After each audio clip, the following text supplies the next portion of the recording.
Clan Zulu is with us, and today we would like to talk about very important topics that need to be covered for our community and for people in general. I believe that since we have already begun this path of enlightenment, from our point of view, for the civilian population, as well as for the military, for whom some points may be new, we need to do it consistently. We have already talked about the fundamental principles of marksmanship training, the fundamental principles of accurate fire, and making an accurate shot. And now we can go down to a more practical plane, where we will talk about the direct preparation for combat. One of the most important things in preparing for combat is to prepare your weapon for combat. Because it's your tool. It's just that sometimes the heart bleeds, seeing that there is not enough time and opportunity. It is not even possible to fully equip a unit in terms of technical equipment, but rather to equip them with weapons so that they are ready to fight in different conditions. At night, in poor visibility conditions. Due to the fact that we have standard equipment, just a Kalashnikov rifle, a set of 4 magazines, and nothing else. It is clear that this is not 100% suitable for a night fight, because the guys will fight anyway. But in order for this weapon to be fully effective in such conditions, it needs to have the following components. The first is that it must have a collimator or holographic sight or a thermal imaging sight, but there will be problems with it during the daytime. If it is thermal imaging, it must have a sound moderator, suppressor, silencer, and so on, in order to dampen the flash a little bit and not blind yourself. And of course, there must be a night vision device. And then at night, the weapon will work in a completely different way. Not the way it works in the normal way, but this is not all. Because the most difficult thing is when you can't get the weapons for the unit, even in the regular version, and bring them to a normal battle, when not enough time is spent on all this. Perhaps, somewhere, the leaders miss this point. And it turns out that looking from the outside, when a unit is firing back, it is often linear units, infantry units with a large number of people who are given little time to prepare. And it turns out that when they shoot control firing, they are given time to bring their weapons to normal combat, the so-called firing practice. And then, after that, a control exercise is conducted. And the results of this control exercise show that the targets are a little bit clean, as they say. And this is sad because imagine you have a tomato and you have a knife, and you need to cut it carefully. And you have a blunt knife. Can you cut a tomato with this knife? Okay, this will be the crushing of this tomato. This is what it looks like to use an unequipped weapon, not trained, in conditions where it has already happened. This is a crush of a tomato, but just sharpen this knife, and it will give out the maximum of its functionality. It turns out that we really have a problem in the Army with the fact that not enough quality time is devoted to instruct or supervise people. We need to make sure that the weapons are fired correctly, that they are calibrated, that is, whether we do it well or poorly, whether it is a problem. Well, let's be honest, there is such a problem. It does exist. And moreover, I will say that it exists in a variety of departments. But let's also note one more thing. This is an individual matter for each soldier. This is his personal weapon. Even if we recall what the Kalashnikov assault rifle is, it is an individual weapon that is assigned. It is an individual weapon, and the responsibility for bringing it to normal combat is individual. It is clear that this is primarily the responsibility of the management, senior officers. But in fact, a person will fight with this weapon. Therefore, he must make every effort to ensure that this weapon works as it should. But this problem exists, and it needs to be solved. Because if your weapon comes to a normal battle, then you already have a great chance that you will be king in defense just. And in the attack too, not bad. What kind of risk I'm taking? Improperly fired weapon? In fact, let's understand. An incorrect weapon set to normal combat cannot fire a predicted shot. Bringing the weapon to normal combat, by the way, is also zeroing. There is such a thing as grouping and zeroing. These are slightly different things, because the transfer of weapons to normal alignment is performed only in one way, according to the manual, and it is carried out on a mechanical open sight for a Kalashnikov rifle, as well as other weapons, PKM, SVD, and the like. And it is performed in this way, not otherwise. And this makes a lot of sense, because the settings are calculated there, and we bring them to the correct alignment. They correspond to certain types of combat. For example, everyone knows that according to Soviet guidelines, there are limits for opening fire from different types of weapons. Our weapons, which we calibrate for proper firing, will meet those characteristics plus or minus. That is, it is adjusted to 300 meters. The second zero is displayed at 300 meters. I will quickly remind our viewers what these zeros are. That is, we have our weapon and we have a sighting device. Whether it is a mechanical sighting device or a collimator sight, any sight. We have an aiming line that goes through our sighting devices and enters our aiming point. There is also the weapon horizon, which is the muzzle of your weapon, and the horizontal plane from the center of the muzzle of your weapon is the weapon horizon. This weapon horizon will always be lower than your line of sight. Depending on what kind of sight you have, whether it's a mechanical sight, optical, optoelectronic, thermal imaging sight, the height of the excess of our aiming line over the weapon horizon will increase or decrease. And then there is the angle of throw. This is the angle at which we raise the barrel of our weapon in order to make a shot and get a bullet trajectory that will describe a certain curve in space, cross our aiming line once, start falling somewhere, cross it a second time and hit a certain point, preferably where we are aiming. The first zeros are the points where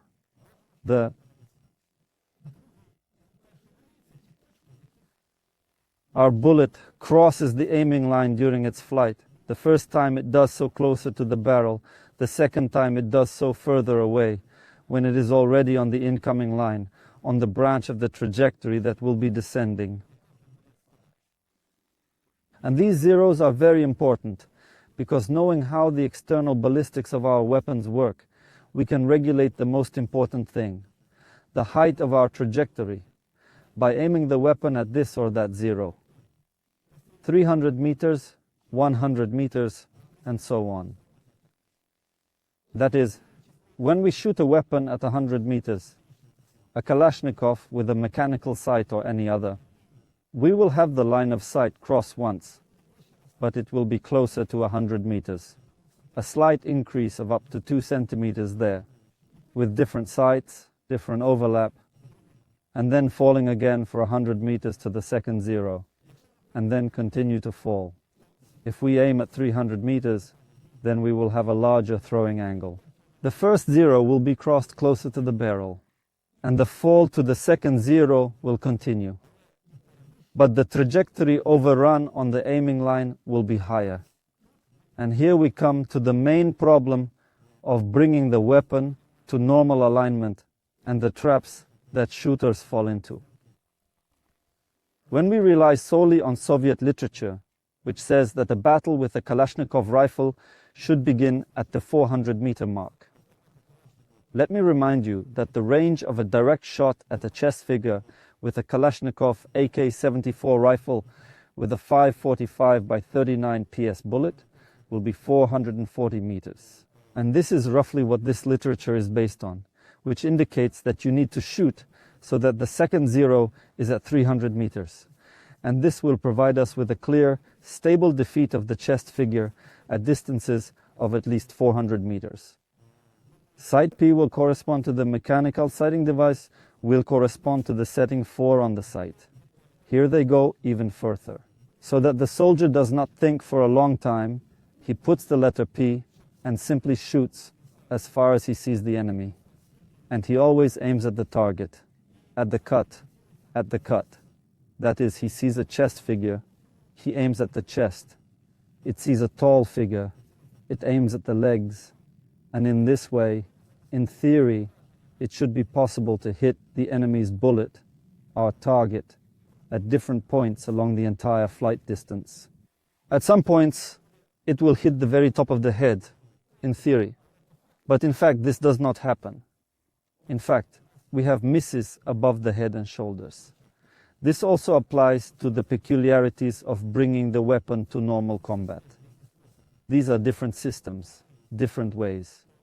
If we are talking about right and wrong, then by correctly bringing the weapon to normal alignment, we provide a predictable plus. There are certain pros and cons in using different types of sights. If these are mechanical open sights, theoptric sights, mechanical sights, which are used in the basic version on AR systems. Mechanical open sights, let me remind you, are those sights that have a slotted sighting bar, a front sight, and are used on Kalashnikovs, and other Soviet models. They have their own advantages over optical and optoelectronic sights, as well as collimator sights. What is their advantage? They allow to fight at much longer distances in a predictable manner. If we do not use sniper weapons, where we have our sighting grid, where we have good characteristics of our weapons, with the characteristics of the ammunition that allow us to hit a target consistently at long distances, then it makes sense to use these optical sights. In this case, the caliber sights will lose significantly in long-range combat to weapons with open sights. Because when we aim with our dot, we can bring it to zero, bring it to normal combat, if you want to say so, only at one specific distance.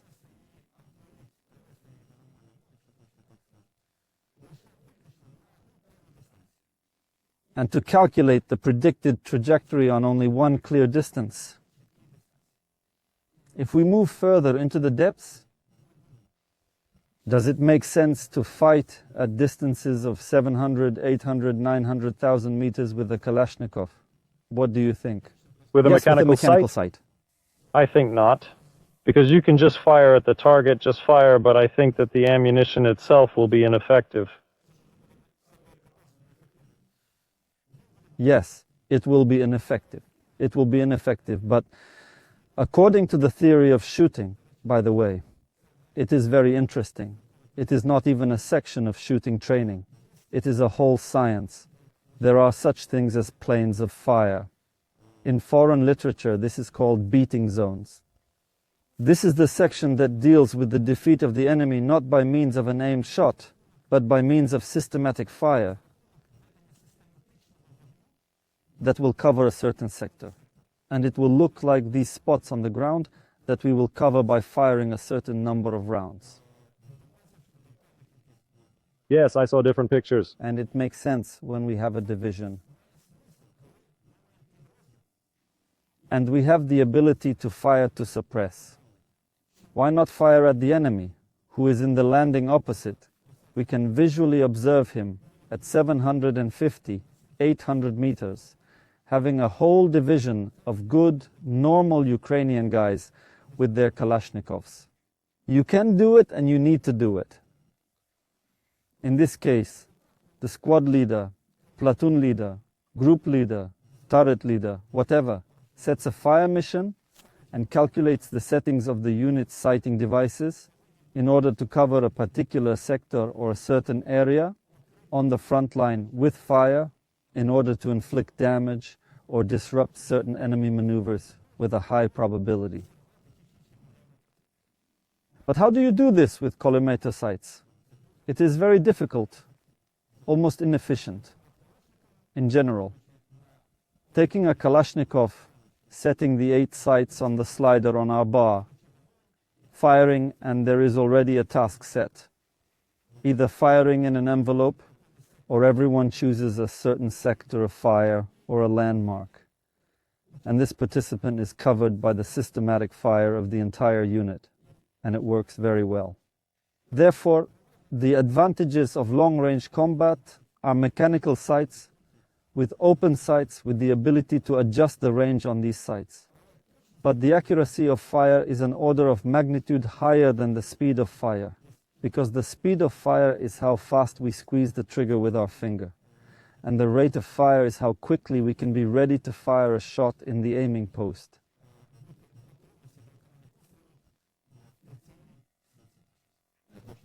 It's just that people, buy different collimators and halographs. At what distance will the weapon be properly aimed, and where will the first zero be with the collimator, and where would the second zero theoretically be? The situation here is that there are whole discussions in various communities, both foreign and domestic, about which zeros are cooler. 25, 100, and so on. But you will never find the truth in all this. Someone will have a weapon with a barrel length of 14, 5 inches, a Colt Mafore 1. Someone will have a Heckler & Koch HK4 116 with the same barrel, but the characteristics of the shot will be different because there will be different velocities, muzzle velocities of these two weapon systems having the same ammunition. Different ammunition is used.